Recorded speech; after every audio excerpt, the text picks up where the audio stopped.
मैंने ईसुकी के डैड को ऑलमोस्ट एक बुरा इंसान मान ही लिया था, लेकिन इस एपिसोड को देखने के बाद मुझे पता चलता है कि ऐसा बिल्कुल भी नहीं है। और अगर वीडियो को एंड तक देखोगे तो आपको भी पता चल जाएगा ऐसा क्यों है। So guys, welcome back to another episode of angel next door. और आज मैं सीजन 2 के एपिसोड 9 को आपको एक्सप्लेन करने वाला हूँ। और हाँ, मैं आपका ज़्यादा टाइम बर्बाद करना चाहता नहीं हूँ, तो क्यों ना सीधे एपिसोड पर टाइप करें। स्कूल फेस्टिवल का पहला दिन तो बड़े प्यार से निकल गया, लेकिन दूसरा दिन आ चुका और उसका मतलब अमाने के डैड और मम्मी यहाँ पर आ चुके हैं। और अब अमाने को इन दोनों को पूरा स्कूल घुमाना है। लौंडा बोल रहा है कि भाई मैं ऐसा क्यों करूँ, आजकल के ज़माने में बच्चे कभी भी अपने मॉम एंड डैड को फेस्टिवल नहीं घुमाते हैं। लेकिन उसकी मम बोल दे तो हमें फेस्टिवल में नहीं घुमाओ, कितने बुरे बेटे हो तुम। और अमाने तैयार हो जाता है अपने मॉम एंड डैड को फेस्टिवल घुमाने के लिए, क्योंकि वो अपनी मॉम को जानता है। और उसकी शकल पे लिख रहा है, वो यही सोच रहा है कि भाई मैं कहाँ फंस गया।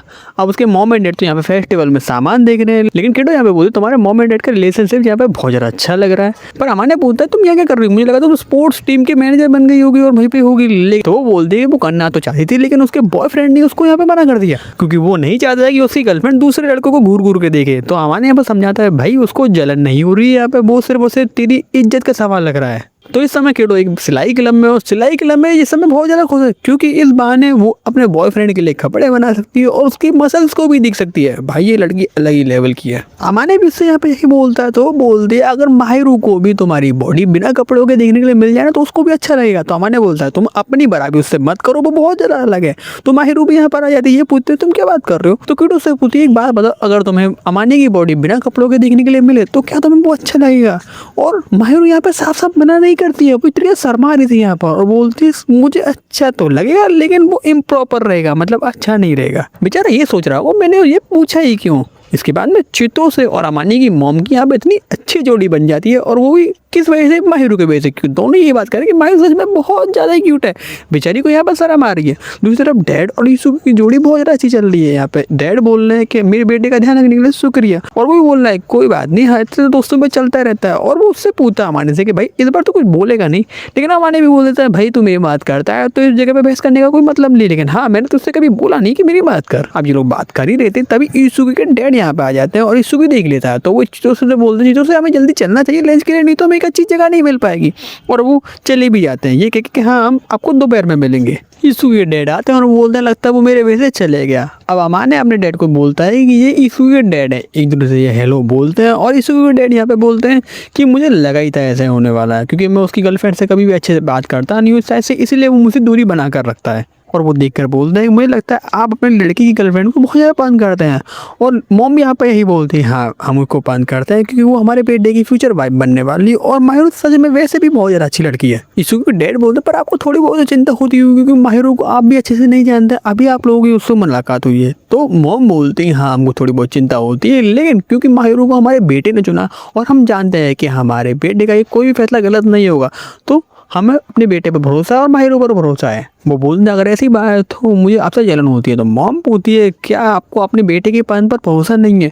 तो वो बोलते हैं कि अब मेरा बेटा अभी भी इतना बड़ा नहीं हुआ और आपके बेटा इतना समझदार वो नहीं है। तो मॉम बोलती है ऐसी बिल्कुल भी बात नहीं, क्योंकि जहाँ तक मेरा बेटा बड़ा था आपका बेटा बहुत ज़्यादा समझदार है और बहुत ज़्यादा अच्छा है। मुझे पता है आपकी लड़की की जो गर्लफ्रेंड है उसके वजह से आपको थोड़ी बहुत हिचकिचाहट हो रही है, लेकिन जो लड़के होते हैं वो ज़्यादा जल्दी आज़ादी एक्सपेक्ट करते हैं।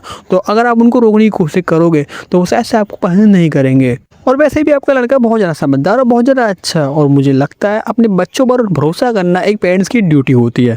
अमानी के डैड भी यहाँ पे बोलते हैं कि शायद से हम लोग अभी मिले तो ये बोलना ठीक नहीं रहेगा, लेकिन अगर आपका लड़का किसी गलत कदम पर जाता भी है और गलत रास्ता चुनता भी है तो अगर आप उसके रास्ते को बदलने की कोशिश करोगे ना तो वो आपको ही बुरा बनाने लग जाएगा। अमानी उनको समझाता है कि चितो से बुरी लड़की नहीं है, चितो से बहुत ही ज़्यादा अच्छी लड़की है और वो बहुत ज़्यादा कोशिश कर रही है कि आप उसको पसंद करो। हम आपके माइंड को चेंज नहीं कर सकते, लेकिन उनकी मेहनत तो कम से कम देखी है। अब ईसुकी के डैड बोलते हैं कि साफ साफ दिख रहा है कि तुम मेरे बेटे पर और उसकी गर्लफ्रेंड पर बहुत ज़्यादा भरोसा करते हो, लेकिन मुझे लगता है कि उसके वजह से ही मेरा बेटा बिगड़ा है। चिंता मत करो, मेरा इरादा उन दोनों को बिल्कुल भी अलग करने का नहीं है। मुझे बहुत अच्छा लगा कि मेरे बेटे का तुम जैसा एक दोस्त हो और उन दोनों की ऐसी ही मत करते रहो। और ऐसा कहकर वो यहाँ से चले जाते हैं। माहिरू भी यहाँ पे थोड़ी बहुत सरप्राइज हो गई थी ये देख के कि अमाने ने यहाँ पे ईसुकी और चिचोसे की साइड ली, उनका स्टैंड लिया। तो वो बोलता भाई मैं उनका दोस्त हूँ तो इतना तो करना ही था, और मैं डायरेक्टली उन लोगों को सपोर्ट यहाँ पर नहीं कर सकता क्योंकि शायद से उन दोनों को ये पसंद नहीं आएगा। लेकिन एक तरीके से यहाँ पे ईसुकी डैड की जो सिचुएशन है ना वो अमाने को भी समझ में आ रही है। और देखो बात कुछ ऐसी है कि ईसुकी एक बहुत ही बड़े और पैसे वाले घर से है और उसके जो फैमिली हेड है उसका बड़ा भाई बनने वाला है, लेकिन उसके डैड ये नहीं चाहते हैं कि उसके छोटे वाले बेटे पर बिल्कुल ही ध्यान नहीं दिया जाए। लेकिन वो अपने लड़के को ये तो बोल नहीं सकते हैं कि वो किसको डेट कर सकता है और किसको नहीं कर सकता, लेकिन शायद से उनके पास खुद की कोई रीज़न होंगे ये सब करने के लिए। माहिर यहाँ पे बोलते हैं एक तरीके से यहाँ पे मुझे जलन हो रही है क्योंकि यीशु के डैड ये सब इसलिए कर रहे हैं क्योंकि एक तरीके से वो अपने बेटे की परवाह करते हैं, लेकिन मुझे ये सब चीज़ कभी मिल ही नहीं पाई। मेरा फैमिली कंडीशन कभी इतना अच्छा था ही नहीं, इस वजह से उसको थोड़ी यहाँ पे जलन हो रही थी। तो अमन यहाँ पर उसको गले लगा के बोलता है चिंता मत, क्योंकि तुम्हारे पास मेरे मम्मी पापा तो हैं और वो खुद भी कहते हैं कि वो मुझसे ज़्यादा तुम्हें प्यार करते हैं। इसके बाद अमानी के mom and dad Amani class में जाते हैं और क्लास में जाने के बाद भाई वो जैसे ही माहिरू की मेड कॉस्ट्यूम को देखते हैं उनको वो बहुत ज़्यादा पसंद आती है और उससे वो चिपकने लग जाती है उसकी मॉम। अमन यहाँ पर उनसे बोलता है कि आप मेड्स को टच नहीं कर सकते हैं, लेकिन वो बोलती है कि क्या शॉप में हम इनको टच नहीं कर सकते हैं, लेकिन मैं तो उसकी माँ हूँ। तो अमन ने बोलता है नहीं आप नहीं कर सकते और वैसे भी आप उसकी माँ अभी बनी नहीं हो। अब वो भी जानता है कि उसकी मोम को समझाने का कोई फ़ायदा तो है नहीं, तो वो उनसे बोलता है कि प्लीज़ आप ऑर्डर कर लीजिए। और वो भी देखते हैं कि कस्टमर बढ़ते जा रहे हैं, तो वो भी 2 लोगों के लिए एक सीट ले लेते हैं। अब उन लोगों को यहाँ पर समझ में नहीं आ रहा था कि वो लोग यहाँ पे क्या ऑर्डर करें, तो वो हमारे पूछते हैं हम लोगों को क्या ऑर्डर करना चाहिए। अमानी उनको बता ही रहता है, लेकिन तब यहाँ पे कादोवाकी आया था और कादोवाकी एक्चुअली में अमानी के मॉम एंड डैड को यहाँ पे हेलो बोलने आया था और साथ ही साथ में अमानी की मॉम की तारीफ करने भी आया था कि आप कितनी ज़्यादा सुंदर हो। उसकी मॉम यहाँ पे कादोवाकी को थैंक्स कर दिए कि मेरे बेटे का दोस्त बनने के लिए शुक्रिया, मुझे पता है वो थोड़ा चिड़चिड़ा है लेकिन तब भी तुम किसी तरह मैनेज कर रहे हो। तो कादोवाकी यहाँ पे बोलते नहीं ऐसा बिल्कुल भी नहीं है, अब वो बहुत ज़्यादा फ्रेंडली हो गया, शायद से ये इसलिए कि वो माहिरू का ही बॉयफ्रेंड बन चुका है। तो अमान उसको यहाँ बोलता है मुंह बंद करो यार, मेरे सामने मेरी तारीफ मत करो। वो बोलता है कि अगर मैं तेरे सामने तेरी तारीफ नहीं करूँगा तो कभी उस पर ध्यान ही नहीं देगा। और वो बोलता है भाई कम से कम मेरे पेरेंट्स के सामने तो मत कर। अमानी के डैड को ये बहुत ज़्यादा अच्छा लगता है कि उसके स्कूल में इतने अच्छे अच्छे दोस्त हैं और साथ ही साथ में माहिरू और अमानी का जो रिलेशनशिप है ना वो पूरी की पूरी क्लास उनको सपोर्ट भी कर रही है, क्योंकि उनको थोड़ी बहुत तो चिंता थी। अब इसी के साथ में स्कूल फेस्टिवल का सेकंड दिन मतलब कि आखिरी दिन भी खत्म हो जाता है और ये लोग पार्टी करने के लिए कैरियोके जाते हैं। यीशु की सबसे पहले यहाँ पे किडो को थैंक्स करता है क्योंकि पूरी की पूरी क्लास को उसी ने मैनेज किया था। और किडो भी यहाँ पे बोलती है एक तरीके से मुझे यहाँ पे अपने बॉस को भी थैंक्स करना चाहिए था क्योंकि मैंने नहीं सोचा था उनके पास में इतनी सारी कॉस्ट्यूम होगी वो भी एक्स्ट्रा। तो वो भी बोलते हैं कि ठीक है अगली बार जब हम जाएंगे तो उनके लिए मिठाई लेके जाएंगे। एक तरीके से एक दूसरे ये लोग मजाक कर रहे थे, लेकिन अमान यहाँ पर दूर खड़ा था तो उसको सबसे पहले खींचा जाता है कि भाई तू वहाँ पर क्या खड़ा इधर आ। और माहिरू से पूछा जाता है कि तुम क्यों नहीं आ रही हो, कि तुम्हें सिंगिंग पसंद नहीं है। वो बोलती है कि नहीं मुझे आदत नहीं है। और बाकी के भी जितने यहाँ पे लोग थे ना उनमें से बहुत से ऐसे थे जो कि गाने सुनते थे लेकिन पॉपुलर गाने सुनते थे और कम गाने सुनते थे।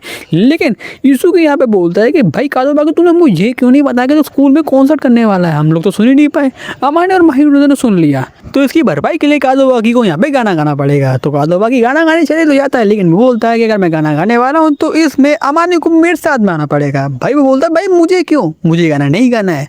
लेकिन माहिरू यहाँ पे बोलते हैं कि नहीं मैंने भी आज तक तुम्हें गाना गाते हुए नहीं सुना है, तो ये बहुत ही अच्छा मौका और लौंडे को जाना पड़ता है। ये लोग यहाँ पे मन भर के गाना गाते हैं और उसके बाद में ये लोग बाहर जब जूस लेने जाते हैं तो यीशु की हमारे से पूछता है कि हमारे जब हम लोग चले गए थे उसके बाद में मेरे डैड ने कुछ बोला था क्या।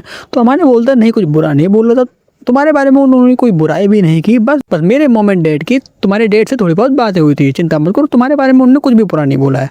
तो यीशु भी यहाँ पे बोलता है सच बताऊँ तो मुझे पता था कि वो क्या बोलने वाले हैं क्योंकि वो इस चीज़ को तो पसंद करते ही नहीं है। तो अमान उससे पूछता है कि एक बात बताओ, क्या मैं पूछ सकता हूँ कि ऐसा क्यों करते हैं वो।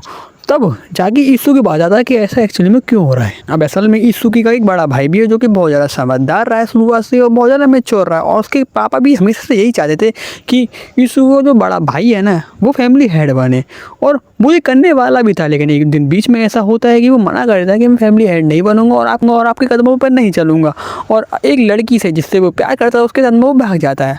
अब बाद में वो वापस तो आता है और बोलता भी है कि मैं फैमिली हेड बनने के लिए तैयार हूँ, लेकिन उसके बड़े भाई ने जो किया ना उसके वजह से यीशु की को शुरुआत से बहुत ज़्यादा स्ट्रिक्टली बड़ा किया गया है। और जब यीशु की अपनी गर्लफ्रेंड को लेके आता है यानी कि चितोसे को लेके आता है तो उसके बड़े भाई की गर्लफ्रेंड उनको उसमें दिखती है, इस वजह से वो उनको पसंद नहीं आती है। अब ये एक बड़ा रीज़न तो है ही, लेकिन इसके बाद में भी एक रीज़न है कि जब चितोसे और यीशु की अपने मिडिल स्कूल में पढ़ते थे ना तो जब इन लोगों ने एक दूसरे को डेट करना शुरू किया था ना तो जो लड़कियाँ यीशु की को पसंद करती थी ना उन लोगों को पसंद नहीं आया कि चितोसे यहाँ पर यीशु को डेट कर रही है। तो इन लोगों में लड़ाई हो जाती है जिसके वजह से यीशु की को चोट लग जाती है। ज़्यादा गहरी चोट उसको यहाँ पर नहीं लगती है, लेकिन यीशु के डैड यहाँ पर यही सोचते हैं कि चितोसे के वजह से यीशु की को चोट लगी थी उस समय पर, जिसके वजह से चितोसे से वो और ज़्यादा नफरत करने लग जाते हैं। अब इसके बारे में चितोसे कुछ भी नहीं जानती क्योंकि यीशु की ने उनको कुछ बताया ही नहीं है क्योंकि वो नहीं मानता है कि उसमें चितोसे की कुछ गलती थी और अमानी से भी वो मना कर देता है कि तुम चितोसे को कुछ नहीं बताओगे। इसके बाद में अमानी घर चले जाता है। घर पे जाने के बाद माहिर उसे बोलती है कि जब वो कैरियोके में थी ना तो कुछ क्लासमेट्स को उसने सुना था जो कि बोल लेते हैं कि अमानी को फाइन करने लग गई हैं और अमानी उनके टाइप का है। और यहाँ पर सिर्फ और सिर्फ कैरियोके की बात नहीं हो रही है, क्लास में जब फेस्टिवल हो रहा था उस समय भी बहुत सी लड़कियाँ ऐसे बोल रही थी और माहिरू को ये भी अच्छा नहीं लग रहा था। एक तो अमानी बटलर की कॉस्ट्यूम पहले से ही बहुत हैंडसम लग रहा था और साथ ही साथ में वो दूसरी लड़की को देखकर स्माइल भी कर रहा था। अमानी यहाँ पे उसको बोलता है कि ऐसी बहुत सी बातें हैं जो कि सिर्फ और सिर्फ मैं तुम्हें बताता हूँ क्योंकि तुमको ही मैं प्यार करता हूँ, मैं सिर्फ और सिर्फ तुम्हारा हूँ। और फेस्टिवल के दौरान भी जब तुम बहुत ज़्यादा सुंदर लग रही थी और जब बाकी सब लड़के तुम्हें देख रहे थे ना तब वो भी मुझे अच्छा नहीं लग रहा था, लेकिन मैं सिर्फ और सिर्फ तुमको प्यार करता हूँ, तुम सिर्फ और सिर्फ मेरी हो और मैं सिर्फ और सिर्फ तुम्हारा हूँ। और इसी के साथ में इन लोगों के यहाँ पे किस सीन होती है।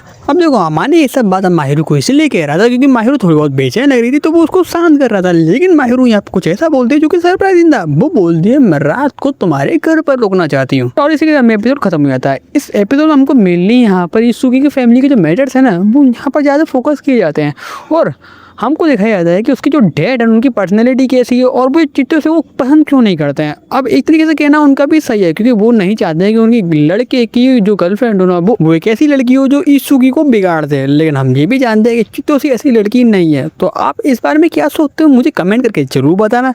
आपको सामने पेज दिख रही होगी, इसमें आपको बाकी के एपिसोड भी मिल जाएंगे। मैं मिलता हूं आपको नेक्स्ट वीडियो में, तब तक के लिए सायोनारा।